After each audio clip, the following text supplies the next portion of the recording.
22 अप्रैल 2025 एक तारीख जो हमेशा के लिए भारत के इतिहास में काले दिन के रूप में दर्ज हो गई। इस दिन ने पूरे देश को झकझोर कर रख दिया और हर भारतीय के दिल में गहरा दर्द छोड़ गया। ये वह दिन था जब इंसानियत को एक बार फिर आतंक की आग में झोंक दिया गया। जम्मू और कश्मीर के खूबसूरत पर्यटन स्थल पहलगाम की वादियों में उस दिन आतंकवाद ने एक बार फिर अपना क्रूर चेहरा दिखाया। जिस जगह को लोग शांति और सुकून के लिए चुनते हैं, वहां अचानक मौत का साया मंडराने लगा। पहलगाम, जो आमतौर पर अपनी हरी भरी वादियों, बहती नदियों और शांत वातावरण के लिए जाना जाता है, उस दिन खून और चीखों से भर गया। बैसरन घाटी में आतंकवादियों ने बेरहमी से गोलियां बरसाईं, जिससे 26 निर्दोष लोग मौत के घाट उतर गए और 17 अन्य गंभीर रूप से घायल हो गए। गोलियों की आवाजें घाटी में गूंज उठीं और हर तरफ अफरा तफरी मच गई। पुलिस और बचाव दल तुरंत मौके पर पहुंचे, लेकिन तब तक बहुत देर हो चुकी थी। स्थानीय दुकानदारों ने डर के मारे अपनी दुकानें बंद कर लीं और सुरक्षा बलों ने पूरे इलाके को घेर लिया। हर कोई जान बचाने के लिए भाग रहा था और चारों ओर सिर्फ चीखें और अफरा तफरी थी। शाम के 6:30 बज रहे थे। पर्यटक दिन भर की थकान मिटाने के बाद अपने होटलों को लौट रहे थे।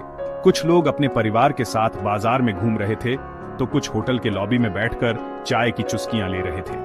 किसी को अंदाजा नहीं था कि अगले ही पल उनकी जिंदगी हमेशा के लिए बदल जाएगी। अचानक गोलीबारी की आवाजों से पूरी वादी गूंज उठी। गोलियों की गूंज इतनी तेज थी कि दूर दूर तक सुनाई दे रही थी। लोग समझ ही नहीं पाए कि आखिर हो क्या रहा है। देखते ही देखते वहां चीख पुकार मच गई। लोग अपने बच्चों और परिवार वालों को ढूंढने लगे। हर कोई किसी सुरक्षित जगह की तलाश में भाग रहा था। आतंकवादियों ने अंधाधुंध गोलियां चलानी शुरू कर दी, जिससे भगदड़ मच गई। लोग गाड़ियों के पीछे, दुकानों के अंदर और पेड़ों के पीछे छुपने की कोशिश करने लगे।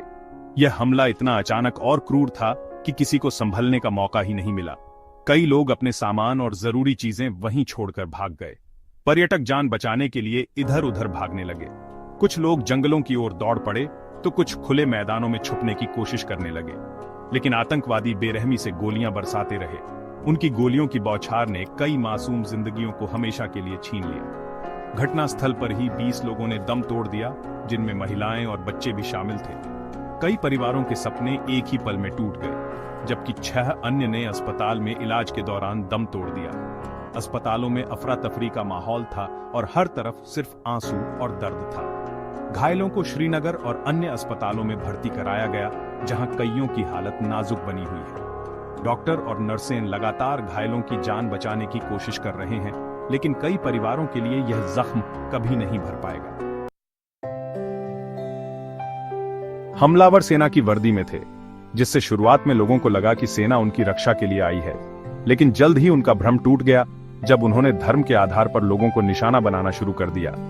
प्रत्यक्षदर्शियों के अनुसार आतंकवादियों ने लोगों से उनका धर्म पूछा और जो भी हिंदू धर्म का था उसे गोलियों से भून दिया। मृतकों में 15 पुरुष, 9 महिलाएं और 2 बच्चे शामिल हैं। यह घटना आतंकवादियों की क्रूरता और कायरता को दर्शाती है।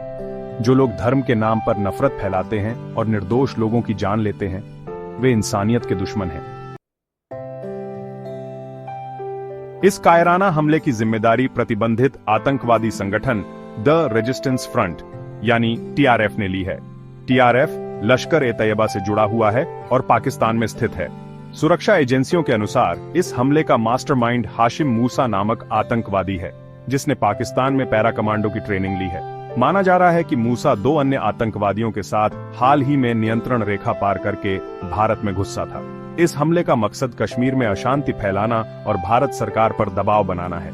इसके अलावा पर्यटन को निशाना बनाकर आतंकवादी कश्मीर की अर्थव्यवस्था को भी नुकसान पहुंचाना चाहते हैं। देश की आवाज, सरकार की प्रतिक्रिया। जब भी देश पर संकट आता है, सरकार की जिम्मेदारी और भी बढ़ जाती है। इस बार भी पहलगाम आतंकी हमले के बाद सरकार ने तुरंत और सख्त प्रतिक्रिया दी। पहलगाम आतंकी हमले की संपूर्ण भारत ने कड़ी निंदा की है। देश के कोने कोने से लोगों ने एकजुट होकर आतंकवाद के खिलाफ आवाज उठाई। सड़कों पर विरोध प्रदर्शन हुए, लोगों ने कैंडल मार्च निकाले और शहीदों को श्रद्धांजलि दी। प्रधानमंत्री नरेंद्र मोदी ने इस घटना को कायराना और बर्बर बताया है। उन्होंने देशवासियों को भरोसा दिलाया कि सरकार आतंकवाद के खिलाफ पूरी मजबूती से खड़ी है। और किसी भी कीमत पर देश की सुरक्षा से समझौता नहीं किया जाएगा। प्रधानमंत्री ने स्पष्ट कहा कि दोषियों को बख्शा नहीं जाएगा और उन्हें उनके किए की सजा जरूर मिलेगी। उन्होंने सुरक्षा एजेंसियों को निर्देश दिए कि वे जल्द से जल्द हमले के पीछे छिपे आतंकियों और उनके मददगारों को पकड़ें।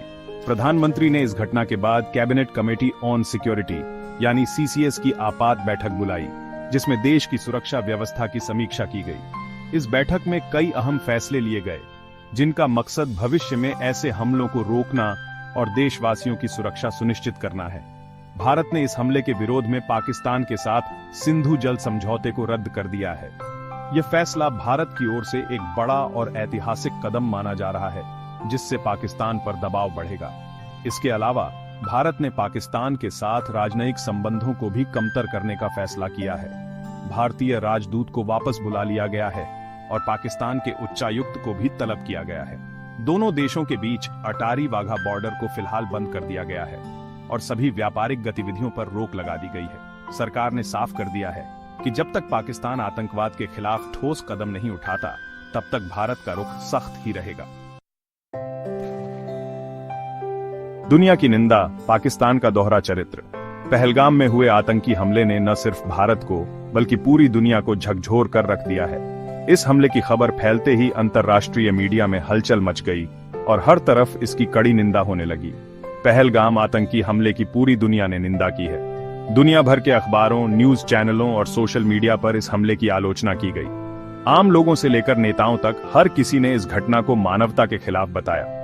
अमेरिका, रूस, ब्रिटेन, फ्रांस, चीन समेत तमाम देशों ने इस घटना को लेकर दुख और गुस्सा व्यक्त किया है। इन देशों के नेताओं ने न सिर्फ बयान जारी किए, बल्कि भारत के साथ खड़े होने का भरोसा भी दिलाया। उन्होंने आतंकवाद के खिलाफ सख्त कार्रवाई की मांग की है। संयुक्त राष्ट्र ने भी इस हमले की निंदा करते हुए इसे आतंकवाद का कायराना कृत्य बताया है।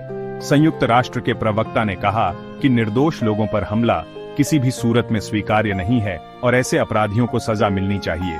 अंतर्राष्ट्रीय समुदाय ने भारत के साथ एकजुटता दिखाते हुए आतंकवाद के खिलाफ निर्णायक लड़ाई का आह्वान किया है। कई देशों ने भारत को हर संभव मदद देने की बात कही है और आतंकवाद के खिलाफ साझा रणनीति बनाने की जरूरत पर जोर दिया है।